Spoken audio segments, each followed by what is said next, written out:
الحمد لله رب العالمين والصلاة والسلام على رسوله الكريم أما بعد أعوذ بالله من الشيطان الرجيم بسم الله الرحمن الرحيم அல்லாஹ்வினுடைய பேரருளால் 24 நோன்புகளும் 25 தராவிகளும் இன்றோடு நிறைவு பெற்றிருக்கின்றது. வல்ல ஜல்ல ஷானஹு வ தஆலா மீதம் இருக்கின்ற நோன்புகளையும் தராவி தொழுகைகளையும் முழு உடல் ஆரோக்கியத்தோடு தொழுகின்ற வைக்கின்ற நல்பாக்கியத்தை அல்லாஹ் நசீபாக்குவானாக. ஆமீன். அல்ஹம்துலில்லாஹ். குர்ஆனிலிருந்து 29 ஜுஸுக்களை ஓத நாம் கேட்டிருக்கிறோம். வல்ல ஜல்ல ஷானஹு வ தஆலா குர்ஆனை முழுமையாக ஓதுகின்ற கேட்கின்ற நல்ல நசீபை நம் அனைவருக்கும் தந்தருள்வானாக. ஆமீன். என்று ஓதப்பட்ட சூறாக்களில் ஏறத்தாழ அரை ஜுஸு முழுமையாக ஓத நாம் கேட்டிருக்கிறோம். அதில் குறிப்பாக 2 சூறாக்கள் முழு குர்ஆனிலையும் ஒரு வரலாறு. யாரையுமே அல்லாஹ் இந்த அளவுக்கு கண்டித்து இழிவுபடுத்தி பேசியது இல்லை. சூரத்துல் முத்தஸ்ஸிர் என்ற ஒரு சூறாவில் வலீது பின் முகைரா என்ற ஒரு நபர் அல்லாஹ் அவ்வளவு இழிவுபடுத்தி பேசியிருக்கிறான். எந்த அளவுக்குன்னா, ஃபிரௌனை பற்றி அவ்வளவு பேசல, காரூனை பற்றி அவ்வளவு பேசல, அபூ ஜஹலை பற்றி கூட அவ்வளவு பேசல. ஆனா குர்ஆன்ல வலீது பின் முகைரா என்பவனை பற்றி அல்லாஹ் எந்த அளவுக்கு கண்டித்து வன்மையா பேசியிருக்கிறான் அப்படின்னா, குர்ஆன்ல வேற யாரை பத்தியும் அப்படி பேசல. ஒருத்தனை இகழ்ந்து பேசுவது இவ்வளவு கடினமாக அல்லாஹ் பேசியதில்லை ஓதப்பட்ட சூரத்துல் முத்தஸ்ஸிர்ல. அதே போல இன்னொரு சூறா இன்னைக்கு ஓத நாம் கேட்டோம், சூரத்துல் தஹர். அதுல ஒரு சஹாபியுடைய வரலாறு. முழு குர்ஆன்ல எந்த சஹாபியை பற்றியும் அவ்வளவு தெளிவா அல்லாஹ் பேசல. சூரத்துல் தஹர்ல அலி ரலியல்லாஹு அன்ஹுவை பத்தி ரொம்ப புகழ்ச்சியா, அதை விட யாருமே புகழ முடியாத அந்த அளவுக்கு அலி ரலியல்லாஹு அன்ஹுவை புகழ்ந்து அல்லாஹ் பேசியிருக்கிறான். அப்போ ஒரு பக்கம் ஒரு நபரை பத்தி ரொம்ப இழிவா அல்லாஹ் பேசியிருக்கான், மறுபுறம் அலி ரலியல்லாஹுவை பத்தி அல்லாஹ் புகழ்ந்து பேசியிருக்கிறான். 2 பேருடைய கதை என்ன இங்க அப்படின்னா, வலீது பின் முகைரா அவருடைய மகன்னா இந்த இஸ்லாத்தினுடைய போர்வால் என்று சொல்லப்படக்கூடிய காலிது பின் வலீத் ரலியல்லாஹு அன்ஹு. யாருடைய மகன்? அல்லாஹ் யாரை இழிவா பேசினானோ அவருடைய மகன் தான் காலிது பின் வலீத் ரலியல்லாஹு அன்ஹு. இந்த வலீது பின் முகைரா அவர் என்ன பண்ணாரு? ஏன் அல்லாஹ் அப்படி இழிவா பேசினான்னா, மக்காவில் இருக்கும்போது அபூ ஜஹலோடு சேர்த்து ஒத்துபா ஷைபான்னு சொல்லுவோம்ல, அவங்களுக்கு எல்லாம் தலைவர் யாருன்னா வலீது பின் முகைரா. அபூ ஜஹலுக்கும் தலைவர். அந்த ஊர்ல அவர்தான் பெரிய தலைக்கட்டு. அவர் சொன்னா ஊர் கேட்கும், அவர் என்ன சொன்னாலும் ஊர் கேட்கும். நீ நல்லவன் ஆயிடுனா ஊரும் நல்லவன் ஆயிடும், நீ கெட்டவனா போயிடுனா ஊரும் கெட்டவனா போயிடும். மக்காவில் வாழ்ந்த வலீது பின் முகைரா ரசூல் ஸல்லல்லாஹு அலைஹி வஸல்லம்க்கு கடுமையான எதிர்ப்பு. ஒரு பனு மஹ்ஸம் என்ற கோத்திரத்தை சார்ந்தவர், ரொம்ப வயதானவர். ரசூல் ஸல்லல்லாஹு அலைஹி வஸல்லம் நுபுவத்தை எட்டு வைக்கும் போதே இவர் ஏறத்தாழ 90 வயதை கடந்தவர். ரொம்பவும் அலிச்சாட்டியம். ஸல்லல்லாஹு அலைஹி வஸல்லம்க்கு கடுமையா தொந்தரவு கொடுக்கக்கூடிய ஒரு நபர். ஒரு காலம் வருது, இவருக்கு ஸல்லல்லாஹு அலைஹி வஸல்லம் தேடி வராரு. பொதுவா நிறைய பேர் இஸ்லாத்தை எப்படி ஏத்தாங்கன்னா, உமர் ரலியல்லாஹு உட்பட எப்படி ஏத்தாங்க அப்படின்னா, குர்ஆன் ஓதுகின்ற சத்தத்தை கேட்டு அந்த குர்ஆன்ல லயிச்சு போய் அந்த குர்ஆன்ல அப்படியே தன்னையே தான மயங்கி இஸ்லாத்தை ஏற்றவங்க நிறைய பேர். இப்ப ஸல்லல்லாஹு அலைஹி வஸல்லம் சூரத்துல் காஃபிர் ஓதிட்டு இருக்கிறாங்க. காபிலு தம்பி காஃபிரு தம்பி வ காபிலு தௌப் என்ற சூறா ஓதி இருக்கிறாங்க. இதை கேட்ட வலீது பின் முகைராவுடைய மனசு மாறுது. குர்ஆன் உண்மை போல, ரசூல் ஸல்லல்லாஹு அலைஹி வஸல்லம் முகமது நபி தான், முகமது நபி தான் கடைசி நபி போல அப்படின்னு இவருடைய மனசுக்குள்ள ஒரு எண்ணம் தோன்றுது. இப்போ ஊர்ல இருக்கக்கூடிய சகாக்களுக்கு தான் திருந்தனாலும் கூட இருக்கிறவன் திருந்த விட மாட்டான்னு ஊர்ல இருக்கிறவங்க பிளான் போடுறான். முகைரா என்னமோ ஆயிடுச்சு, நேற்று போய் ஸல்லல்லாஹு அலைஹி வஸல்லம் ஓதுன கராத்தை கேட்டு வந்தவொடனே முகைரா மாறிட்டாரு. இந்த விஷயம் அபூ ஜஹலுக்குலாம் தெரிய ஆரம்பிக்குது. அடடா, முகைரா வலீது பின் முகைரா மாறிட்டா மக்கால இருக்கிற காஃபிர்லாம் முஸ்லீமா போயிடுவான். இப்ப யாரா எப்படியாவது முகைராவுடைய மனசை மாத்தணுமே. அபூ ஜஹல் பிளான் பண்ணி வலீது பின் முகைரா கிட்ட போயிட்டு இது மாதிரி சோகமா உட்கார்ந்துட்டு இருக்கிறாரு. வலீது பின் முகைரா அபூ ஜஹல்கிட்ட கேட்டாங்க, அஹஸின்தயா அபா ஜஹல், என்ன கவலையோடு வந்திருக்கு, ஏதாவது கவலையா? இல்ல இல்ல, எல்லாரும் ரசூல் ஸல்லல்லாஹு அலைஹி வஸல்லம் அபூபக்கர் மிச்ச மீதி வச்ச சாப்பாடெல்லாம் சாப்பிட்றாங்களாம். யாரை பார்த்து சொல்ற? நீங்க கூட போய் சாப்பிட்டு வந்தீங்களாமே. அபூ ஜஹல் யார்கிட்ட? வலீத் பின் முகைரா கிட்ட சொல்றாரு, நீங்க கூட ஸல்லல்லாஹு அலைஹி வஸல்லம் அபூபக்கர் மிச்ச மீதி வச்ச சாப்பாடெல்லாம் சாப்பிட்றீங்களாமே. இவருக்கு சொன்ன உடனே உள்ள ரோசமா பேசினவொடனே இவருடைய ரோசம் அதிகமாகிடுச்சு. நான் என்ன பண்ணேன், நான் என்ன அப்படி பண்ணிட்டேன்? இல்லை, நேற்று போயிட்டு ஸல்லல்லாஹு அலைஹி வஸல்லம் ஓதுன குர்ஆனை கேட்டுட்டு நானும் இஸ்லாத்தை ஏற்கலான்ற மனோபாவனில் நீங்க இருக்கிறீங்களாமே. அப்படிலாம் யாரும் சொன்னா? நான் ஒரு பாலம் மௌத்தா போனாலும் மௌத்தா போவேன், இஸ்லாத்தெல்லாம் ஏற்க மாட்டேன், உனக்கு தெரியாதா அப்படின்னு சொல்லும்போது நல்ல ஆயத்தை இருக்கணும். வதர்னி வமன் ஹலக்து வஹீதா, அவர் அப்படியே விட்டுடுங்க. நல்ல ஆயத்தை இறக்கிட்டான் ஸல்லல்லாஹு அலைஹி வஸல்லம் கிட்ட. வதர்னி வமன் ஹலக்து வஹீதா எந்த அளவுக்குன்னா, அந்த குர்ஆனை கேட்டுட்டு வந்து வலீது பின் முகைரா எவ்வளவு சிந்திக்கிறார்னா, இன்னஹு ஃபக்கர வகத்தர், அவர் ரொம்ப சிந்திச்சு ஒரு முடிவுக்கு வந்துட்டா இஸ்லாம் தான் உண்மைன்னு சொல்லி. ஆனா அபூ ஜஹல் வந்து கொஞ்சம் டுஸ்ட் பண்ணி விட்ட உடனே திருப்பவும் பழைய இதுவுக்கு போயிட்டாரு. இஸ்லாம் என்பது கிடையாது, முஹம்மது நபி ஸல்லல்லாஹு அலைஹி வஸல்லம் கிடையாது, இப்படி எல்லாம் பத்தி பேசும்போது அல்லாஹ் அந்த வலீத் பின் முகைராவுக்கு என்னெல்லாம் கொடுத்தான் அப்படின்ற விஷயத்த சொல்றான்.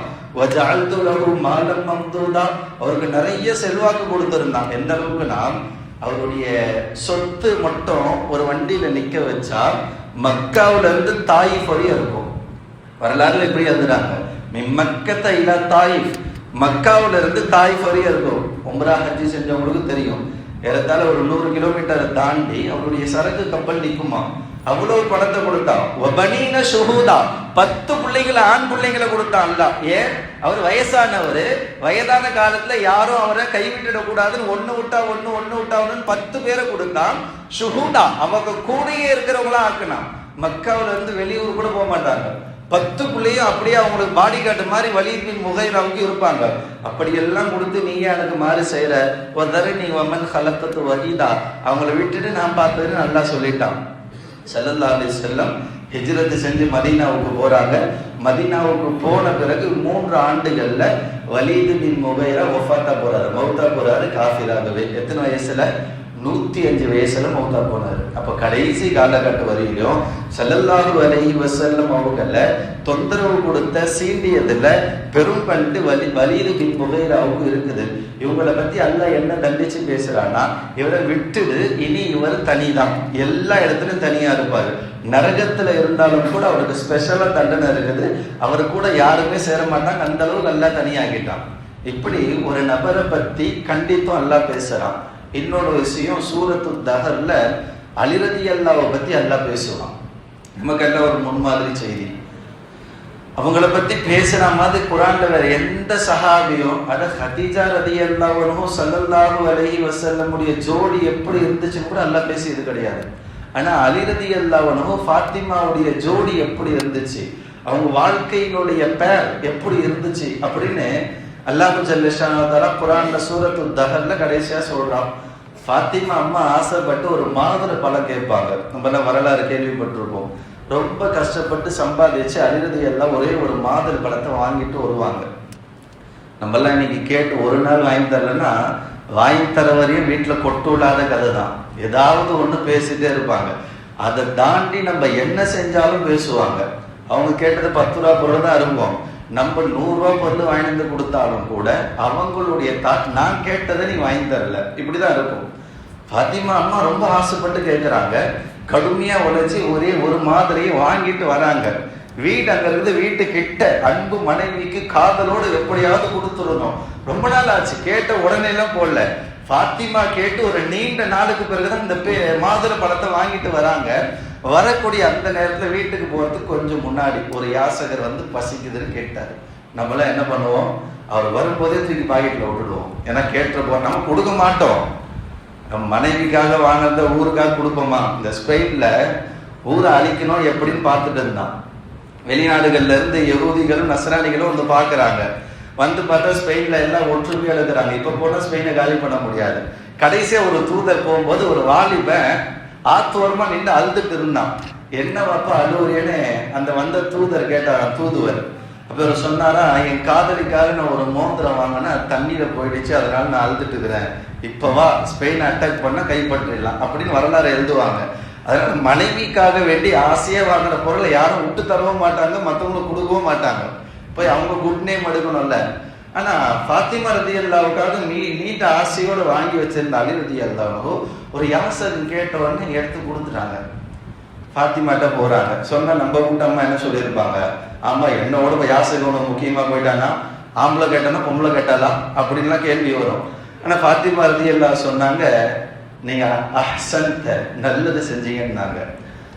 இந்த ரெண்டு தம்பதிகளை பத்தி அல்லாஹ் இன்னைக்கு சொல்றான். அன்பு மனைவிக்காக அலி ஒரு மாதுளை பழத்தை வாங்கிட்டு வந்தாங்க, ஒரு யாசகனை கொடுத்துட்டாங்க.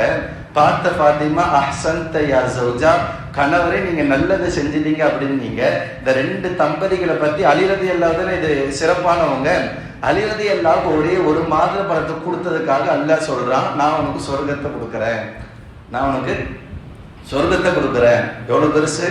தொடர்ந்து சொல்றான், சொர்க்கத்துல மதுரமான தண்ணியை உனக்கு கொடுக்குறேன், சொர்க்கத்துல பட்டாடை அணிகின்ற பாக்கியத்தை கொடுக்குறேன், சொர்க்கத்துல தங்க நகைகளை நான் கொடுக்குறேன். அப்படி வரிசையாக அந்த 2வது சஃபாயினுடைய ஆரம்பத்துல இருந்து அல்லாஹ் சொல்றான், நான் தங்கத்தை கொடுக்குறேன், வெள்ளியை கொடுக்குறேன், மது பாட்டில கொடுக்குறேன், அந்த தங்கத்தினால் செய்யப்பட்ட கோப்புல தண்ணி கொடுக்குற பாக்கியத்தை கொடுக்குறேன். இப்படி எல்லாம் சொல்லிட்டு வரான். இங்க ஒரு பக்கம் நம்ம வச்சுட்டு முழு குரான்லயும் நம்ம எல்லாம் கேள்விப்பட்டிருப்போம், ஒரு பாதையில போகும்போது ஒரே ஒரு கல்லை நகர்த்தி விட்டோம்னா அல்லாஹ் ஒரு ஹூருலின் பெண்ணை கொடுப்பான். கேள்விப்பட்டிருப்பல.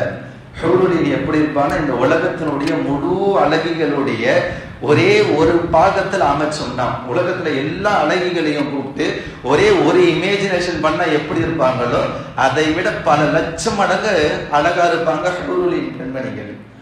அல்ல சின்ன சின்ன விஷயத்துக்குலாம் சொல்லுவான். பசியால ஒருத்தர் வராங்களா, சோறு கொடுத்து அவங்களுக்கு ஹூருலின் பெண்.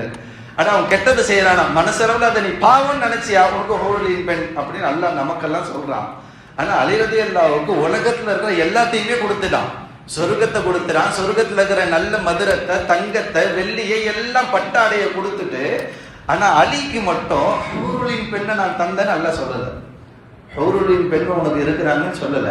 அட சின்ன சின்ன விஷயத்தை அமல் செய்யக்கூடிய நமக்கு அல்லாஹ் ஹூருலின் பெண்ணுன்னு சொல்லிட்டான். அவ்வளவு பொருத்தத்தை பெற்ற அலி ரலியல்லாஹு அன்ஹு உலகத்துல மிகப்பெரிய சுவனத்தையும் கொடுத்துறான். உலகத்தை தாண்டி மறுமையிலையும் சொர்க்கம், உலக வாழ்க்கையும் நற்செய்தியா ஆக்கிட்டான். சொர்க்கத்துல இருக்கிற எல்லா ஸ்பெஷாலிட்டியும் அல்லாஹ் கொடுத்துறான். ஹூருலின் பெண்ணை மட்டும் கொடுக்கல. வரலாற்று ஆசிரியர்கள் எழுதுறாங்க, ஃபாத்திமாவுடைய இடத்துல வேற ஒரு பெண்ணுன்னு அல்லாஹ் சொல்றதுக்கு வைக்கப்படுறான். அலி ரலியல்லாஹுவுக்கு ஃபாத்திமா அம்மாவுடைய இடத்துல ஹூருலின் பெண்ணை சொல்றதுக்கு வைக்கப்படுறான்னா ஃபாத்திமாவுடைய தரஜா எவ்வளவு இருக்கும்? நமக்கு கிடைக்கப்பட்ட மனைவிமார்களுடைய தரஜா எவ்வளவு இருக்கும்? நீ பொசசிவ் ஆகுறாங்க, ஏன் பேசுறீங்க அப்படின்னு கேட்கிறாங்களே, இது அல்லாஹ்வால போடப்பட்டு முடிச்சு. அல்லாஹ் சொல்றான் ஃபாத்திமாவுடைய இடத்துல ஹூருலின் வைக்கப்படுறான்னா நம்ம வாழ்க்கையில வேற ஒரு பெண்ணை வைப்பதற்கு அவங்க ஒத்துப்பாங்களா? இது இயல்பாக அல்லாஹ்வால் ஏற்படுத்தப்பட்ட உறவு என்பதனால தான் ஒருத்தருக்கு ஒருத்தி என்பதுதான் இயல்பு. அந்த இடத்துல எவ்வளவு பெரிய ஆளா இருந்தாலும் கொடுப்பதற்கு சில வரலாறுலாம் கேள்விப்பட்டிருப்போம். இப்ராஹிம் அலைஹிஸ்ஸலாமுக்கு புள்ள இல்லை, அதனால வேற ஒரு மனைவியை கல்யாணம் பண்ணி வச்சாங்க என்பது வரலாறு. இருந்தாலும் கூட முழு மனதோடு பண்ணாங்கன்னு கிடையாது. அப்படி பண்ணி குழந்தை பிறந்த பிறகு எனக்கு ஒரு குழந்தை பிறக்காதா அப்படின்னு ஆசைப்பட்டு தானே இஸ்ஹாக் அலைஹிஸ்ஸலாம் பிறந்தாங்க என்ற வரலாறுலாம் கேள்விப்பட்டிருப்பாங்க. அப்ப எல்லாம் சொல்றான், குரான்ல எங்கேயுமே பேசல, எந்த சஹாபியை பத்தி அவ்வளவு பேசல. சூரத்து தஹருடைய ஏறத்தாழ ஒரு சஃபாவை அலியும் ஃபாத்திமா ரலியல்லாஹு அன்ஹுமா அவர்களை பற்றி பேசுகிறான் என்றால் ஒரு காதல் தம்பதிகள் எப்படி இருக்கும்? இன்னைக்கு நிறைய எத்தனை கல்யாணத்துக்கு போறோம், ஏதாவது ஒரு மணமகன் மணமகளை கூப்பிட்டு வாழ்த்தும் போது நானும் என் மனைவியும் வாழ்ந்த மாதிரி நீ வாழுப்பா அப்படின்னு ஒருத்தர் சொல்லியிருப்போமா? வாழ்க்கையில எந்த மூலையில் அது யாராவது சொல்லியிருப்பாங்களா? குத்துபால கூட ஓதுவாங்க, ஆதம் ஹவ்வா மாதிரி வாழு, ஸல்லல்லாஹு அலைஹி வஸல்லம் ஹதீஜா மாதிரி வாழு, ஸல்லல்லாஹு அலைஹி வஸல்லம் ஆயிஷா மாதிரி வாழு, அலி ரலியல்லாஹு ஃபாத்திமா மாதிரி நல்லா வாழ்ந்துருப்போன்னு இருப்போம். ஆனா ஒரே ஒரு நபராவது நானும் என் மனைவியும் வாழ்ந்த போல நீ வாழுன்னு சொல்லியிருப்போமா? அது போல வாழ்க்கையை நாம் வாழுகின்ற பாக்கியத்தை அல்லாஹ் நசீபாக்குவானாக. எப்படி குர்ஆனிலே அலி ரலியல்லாஹு ஃபாத்திமாவை பற்றி அல்லாஹ் பேசினானோ, இந்த உலகமும் நம்மை பற்றி பேச வேண்டும். வாழ்ந்த அந்த தம்பதியை போல வாழணும்னு விட்டு கொடுக்கிற மனம் இருக்க வேண்டும். கண்டிக்கிற நேரத்துல கண்டிப்பா கண்டிக்கணும். எப்பவுமே விட்டு கொடுத்தாலும் பொழப்பு நல்லா இருக்காது. எந்த இடத்துல விட்டு கொடுக்கணுமோ விட்டு கொடுக்கணும், எந்த இடத்துல டைட் பண்ணணுமோ அந்த இடத்துல டைட் பண்ணணும். முன்மாதிரியான வாழ்க்கையை வாழ வேண்டும். எப்படி அல்லாஹ் குர்ஆனிலே இழிவுபடுத்தப்பட்ட ஒரு நபரை பற்றி ஒரு சூறாவில் சொல்றானோ, அது பக்கத்திலேயே ஒரு சூறாவில் பேசப்படுகின்ற வரலாற்றினுடைய முன்மாதிரி ரோல் மாடல் ஒரு ஜோடி, ஒரு பேர் என்றால் அது அலி ரலியல்லாஹு அன்ஹு ஃபாத்திமா ரலியல்லாஹு அன்ஹு தான். அவர்களை போன்ற நல்ல பாக்கியத்தை, நல்ல வாழுகின்ற தௌஃபீக்கை நம் அனைவருக்கும் அல்லாஹ் தருவானாக. உலகத்தினுடைய முன்மாதிரி ஜோடிகளாக நம்மையும் நம் மனைவிமார்களையும் அல்லாஹ் ஆக்கி தருவானாக. ஆமீன்.